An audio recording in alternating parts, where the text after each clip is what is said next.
Well, today seems to be about this stuff because I have some with me at the moment. And I thought I would share a bit with you about how I kind of am and am not into wine. So, to give you the backstory, growing up on coastal California, born in the early 60s and, hitting my teens in the late 70s, you're supposed to say, okay, well, it must be wine, right? It's the wine country. Well, sort of. First of all, the only wine really available, widely available, and those who were there around 1976 when I was a tween will recall the ubiquitous monster jugs of Gallo and Gallo something or other. Was it Chardonnay? I guess it was Chardonnay because I always associated that taste with white wine and then found out later you called that Chardonnay and it was vile. I mean, it's sour. I mean, it's nasty. And so I was like, I don't like wine. The only other wine, which I think I encountered in high school and then later in college, was Burgundy, which I'm sure you will also recognize the large cheap glass bottles. They weren't bottles of wine like you think of a bottle of wine. They were like these rounded things with these immense amounts in it, and you chug it in the back of the pickup, and that's red wine. Okay, well that was nasty too. And for those who in their teens and late teens had occasion to experience Burgundy in quantity on both trips, if you see what I mean, both in ingestion and ejection, will probably agree with me that they have no fond memories of the word wine. So that's kind of what I went with. I was like, okay, that stuff's nasty, and wine is obviously some sort of acquired taste, and I did all my taste acquiring with beer, so we're done with that. Well, time flies, and much later, on a trip to California. Actually, I should probably back up a little bit, right? Speaking of wine country, those of you who are familiar with the Russian River Valley, which is west of Napa, and so it's the area that's really mountainous just next to Napa, which is hot and flat for those of you who don't know. And then there's the ocean. Okay, so this is not my home territory. This is considerably north of there. I come from south of San Francisco by a little ways. And anyway, so but further up there, there's these cool places like Bodega Bay and stuff like that. But anyway, inland there's this area called the Russian River Valley. All kinds of cool stuff to talk about. Did you know that there's a huge Russian presence there in the 19th century, and that's why Whalers Cove and stuff like that down from where I'm from, and all these places have the history of Russian whaling. And then all these towns and stuff up and down the northern coast of California have Russian names. Well, anyway, so Russian River Valley is not really a strange name for the region. And there's all sorts of things to talk about when the culture there. One is the Bohemian Grove, right next to Guerneville, which is about as strange a cultural juxtaposition as one could imagine. And times have changed since the 70s as well. Well, I don't even know if this was 70s. I might even have been barely 70s because I was old enough to remember this and in detail. But I have a really, really good memory regarding my early years. So I'm thinking I was about 7. In fact, I'm pretty sure I was about 7, considering what I was reading. I remember reading that book in first grade, and I was 7 in first grade, and I was in the back of the pickup truck with the shell on it, piled in there with all the sleeping bags and duffel bags and everything bags, because that's what you did with a little kid. You stuffed them in back there and gave them a book. So there I am, deeply OSHA unapproved, and riding along. And it was a trip to, that was going through. How am I going to explain this part? Oh my God, these family trips that we went on. I mean, real camping trips, and we're talking camping trips. This one involved driving back couple days drive really to get to where we were headed. I believe we were probably staying in the region, probably at one of those hot spring places. But anyway, on the way back from way out there in the wildernesses. And I'm stuffed in the back. It's a book on Greek mythology, as I recall. And so we get hit. I know this in retrospect. We get hit by a drunk driver on the winding roads outside of Guerneville. And it was all very dramatic. I was, I'm reading this book, and then all of a sudden everything's all upside down and crazy and all the rest of it. I probably blacked out because I remember waking up and hearing like a glurp, glurp, glurp liquid noise, wondering what the hell that was. Everything's on top of me, and I'm probably like, thank God for all the duffel bags, right? I was cocooned in all of everybody's stuff. Anyway, though, I'm feeling real disoriented and realize that their window, remember those, this is a Mazda truck, small pickup, and it's got just a shell on it that really isn't, much more than, light steel frame and some aluminum. And the windows on them were these slidey things, real rectangular and not real big either. And I was able to wiggle over there and actually open it and recognize that things were not as they should be. It was wiggled out and like barely wiggled out. I mean, this is like a letterbox size thing. I don't know how I got through it. And all these people were like, there's a little boy in there, and help yank me out. And I come out and I look and I turn, and the truck is upside down, and the shell that I had just crawled out of through the window is squashed. I mean, there's barely a bit of it that's unsquashed, and that fortunately contained the window that I was in, or that I had come through. And it was just, it's a disaster. There's this other car there too, and it's up against like the side of the cliff, and it is totaled. I mean, there's smoke coming off of everything, dust everywhere. And I look and I realize what the little glurp, glurp, glurp noise, that was our gas tank. And the fuel is actually just pouring out of it, right? Just pouring out of it, glunk, glunk, glunk, glunk, big spreading pool of gasoline on the road. So, it was all very dramatic. I ended up with a big cut on my cheek, right? That's what I came away with. I had a scary ride to the ambulance with my stepdad, and the person who was riding up front with him, completely shattered by the crash, and they were both hospitalized in a big way.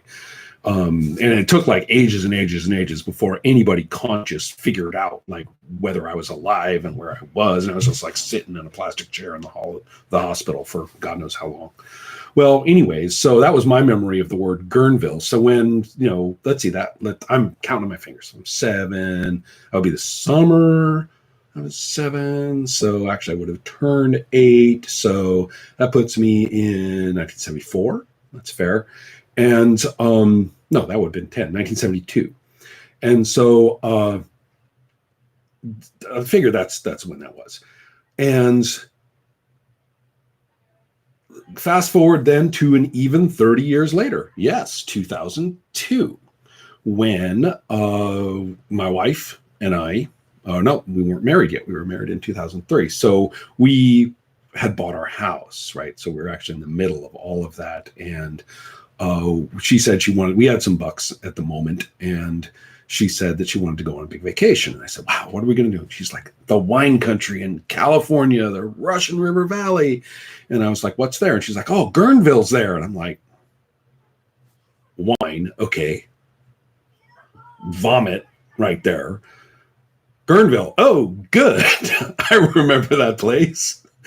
And so, I'm underwhelmed, to say the least. And the one thing I said was, okay, fine, we're going. I'm bringing a lot of books.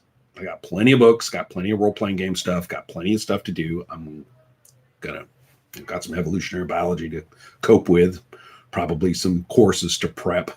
So good enough, find me in the deck chair. And so we go there. To make a long story short, I end up kind of toting her about as the non-participatory member of the wine tasting places. And sooner or later, I actually kind of realized, hey, these things are kind of cool, because they weren't like the Napa wine tasting where you go into some prefab fucking lobby with a fake fire and, you know, all these people standing around looking confused saying, this is classy, right?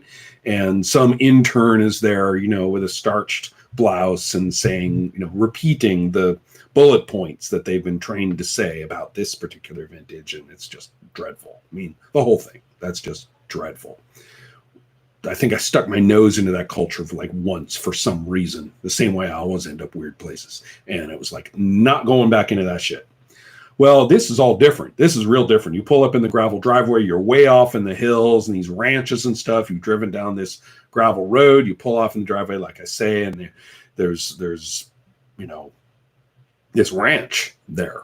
And so you know it says wine tasting on the little sign there, and you pull up and it is this vineyard whose labels are all over the world, but there's some awesome hippie woman, you know, in jeans, and she sees a car, and she waves to you. She drops the hose that she's watering something with and shouts, "Hey, Juan!" Right? And so the Juan comes out, and she and Juan and you crack open the bottle. So we're not talking little teeny snifter things either. I mean, when you go to these places for wine tasting, they pour you a glass and sit down and hang out and stuff like that. And so I was kind of like, well, this is kind of cool. I could do this. And I recall it was in Healdsburg, where I finally we were going to stay there a while. Driving wasn't really the issue. There's this concert in the square or along the riverbank or whatever. So these people are, wonderful hippie rednecks, some of my favorite kinds of people. They're all playing, their instruments, having a good time. And so I'm lounging there. It's mostly locals and not tourists. And I'm thinking they're all down in Napa. I'm thinking to myself, this is not half bad. I go into the bar area and they say, here, let's try the flight. Flight. Okay, a flight. What's a flight? Oh, it's all these little wines there, and you taste them in a row. And I'm like, okay, cool. And they're all whites. And I'm thinking to myself, fuck, man, white. Oh, yuck. This is going to be awful. All right, I'm here. I might as well do it. And I taste one, and I go, that's not sour. That's funny. And he's like, yeah, that's a Chardonnay. I'm like, Chardonnays can taste like not sour. Well, whatever it is, it tastes pretty good. So then I taste the next one, and I'm like, ooh, well, that one's kind of softer, right? And it's kind of got this kind of flowery shit going on. No, that's really good too, huh? I mean, it's different. He goes, oh yeah, this is this thing over here. It's called a Fumé Blanc. And you're like, I mean, it's not a Chardonnay. I thought Chardonnay was white wine. And the guy's looking at me like I got two heads. I'm walking around Healdsburg in California in Sonoma County, and I don't know what I think white wine and Chardonnay are synonyms. Right. And so he realizes that he's dealing with a barbarian. But I just said two things about these wines. And he said, well, here, try this one. And I taste it. And I'm like, this is pretty nice, too. But it's like really strong. I mean, it's got like this strong white wine thing going on here. And I don't like this one because that's got that sour thing going on. It goes, oh, that's the oak. So you're not into oaks. That's OK. You want white wines, just get the ones that aren't oaked. And I was like, oh, is that all there is to it? And there's these different tastes. Well, that's kind of cool, right? Damn it. The wine dudes, all the wine people, they're not totally full of shit. Yet they do taste different, okay? The different ones. I don't know about this side of the hill or that side of the hill or that year or, all the ins and outs and all the rest of it. But I can taste those things. Well, that's pretty good, right? And I'm like this one. Oh no, I don't really like that one, right? That's kind of this one's that, or this one's this, but it's all just what I like. I don't have to get into the whole deal. Well, if you know me, I do like to do deep dives into information, and I gave myself a little bit more of an education, not much, but a little bit, so that I learned a few other words that were accurate. I just want to say things that are accurate. I don't want be an expert. That's something I learned a while ago. Can't do the expert thing in everything. If you're good at deep dives into information, which is a lot more than just running searches. But, if you've been trained like the scholarly shit that I got inculcated with, you can do deep dives on almost anything and be able to evaluate a lot of it. And at least you'll discover what kind of an idiot you are when you run into somebody who does know something. So anyway, I decided not to do a deep dive into wines, just enough so that when I went and talked about like what kind I wanted or what I wanted it to taste like, that I was at least accurate enough to get a wine that I wanted. So anyway, this was the beginning, was that little tasting there in Healdsburg where I was kind of like, wait a minute, they do taste different, right? So you guys aren't just, this isn't all just put-ons. Wow, who knew? And actually that white wine kind of stuff, that's not bad. I mean, if you don't get like the ick kind. Well, anyway, I discovered there's this thing called Shiraz, and then I was done. I was like, all right, you got me. I like that. I like that stuff. I like those. And so, you're doomed after that when you discover the kind you really like. So, where does that put us? We signed up for the Korbel wine thing when they sent us a case of the stuff every month. I mean, different sorts. And so there you are, like drinking wine all the time. So that ended up with, and every so often I'd kind of look something up and try and get a clue as to what on earth it was. You learn a lot of geography that way, which is also cool. Well, anyways, I was getting just interested enough where I was about to say, well, maybe I should really actually learn stuff about this. Now, I'd already checked out the biology of it because I'm a biologist, and learning about the biology of the winemaking, that's just awesome. That's fascinating. And of course, it's juxtaposition with the way it's sold at the wineries and what the labels say, and their deeply unbiological claims and explanations and stuff like that. And it is always interesting. It's always interesting whenever you're dealing with product. You know the biology of it, and then you see what's said about it, and you're like, oh, head hurts. Well, anyway, so I looked up the biology, and I was interested. And I was just getting ready to go, well, I don't want to be like a total wine person, but I do want to know more. So happened that we, never mind the monthly wine club thing where they shipped us the stuff. We lived around the corner from Schaefer's in Evanston, Skokie. And this is, who knew? I mean, we've been living there for a while, and we had no idea we'd moved in next to, a serious wine place. And they had their Schaefer's tasting every year, which was also an amusing and enjoyable local event because they had this they call it a cellar, even though it's above ground, because it's basically a concrete bunker. And that's where they would store like the wine in bulk. And they'd open it up for public tasting, or members, I guess, tasting. And you go and you get a little piece of paper with all the wines that they've got there, and you check off the ones that you want to buy, and then you go out with your shopping cart full of like 50 bottles. So people are in there like, and it's totally unconstructed. It's not like you get little chits or anything. No, you just go in there and come out when you're ready to pay for the ones you've chosen. And people stay there all day, of course. And there was one in the winter and one in the summer. And winter in Illinois, of course, is this Arctic, frenzy.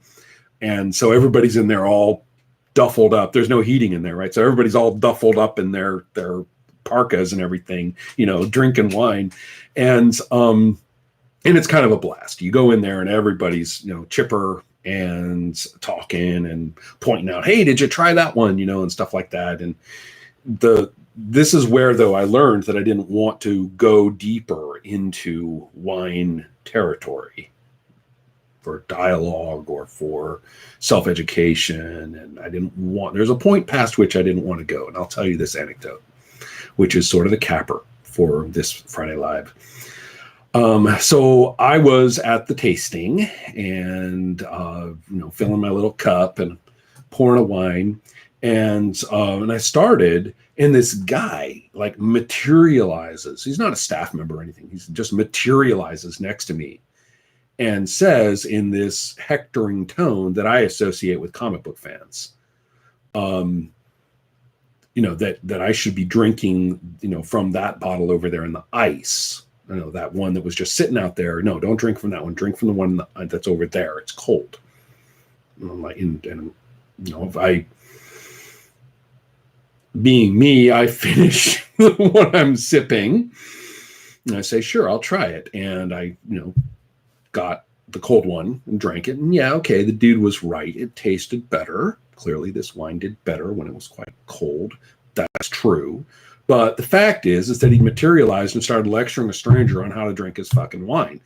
And, I was, as one does, reasonably courteous and, exited myself from his presence as soon as I could.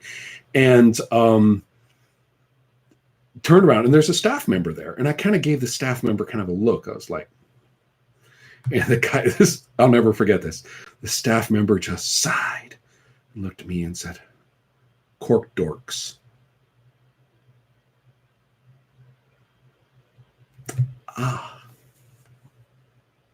I said, I have learned a thing today. Self, don't be a cork dork. So, do I like wine? I do now. Can I taste wine? Apparently, shockingly. Who knew? Because they taste different, so I guess I can taste them. I don't know how well or anything, but they all taste different. Every bottle of wine tastes different to me, so okay, that's interesting. But do I learn geography and some culture, some economic history, the biology of it? Yes, I do, because I like those things. I learn them for fun, and I learn them to enjoy reality. Am I going to lecture you about it? I will not. Am I going to share with you the breadth and depth of my knowledge, such as it is? I won't. Are we going to enjoy some wine together next time I see you? Should you be interested in such a thing? And even if you say, no, man, I had some bad party in high school, man, I'm not going near wine again the rest of my life. Well, you and me both. So should you drop by, we'll oh, God, I said I was going to be done with this, and I'm not. Systemet is the government booze store in Sweden. And if it's over a certain percent of alcohol, which is teeny, then it has to be sold there. You can't buy booze anywhere else. And against all stereotype, it's perfectly reasonably priced, and the selection's amazing. It's fantastic. So you can go in and get in US dollars like a $9 bottle of wine, and it'll blow you away. It's great. And there's fancier stuff, more expensive stuff there too, but most of it is priced right about there. And the getting a bad one is super rare. So anyway, just letting you know, there's plenty of it, and it ain't too expensive, and we have some for you. Drop on by.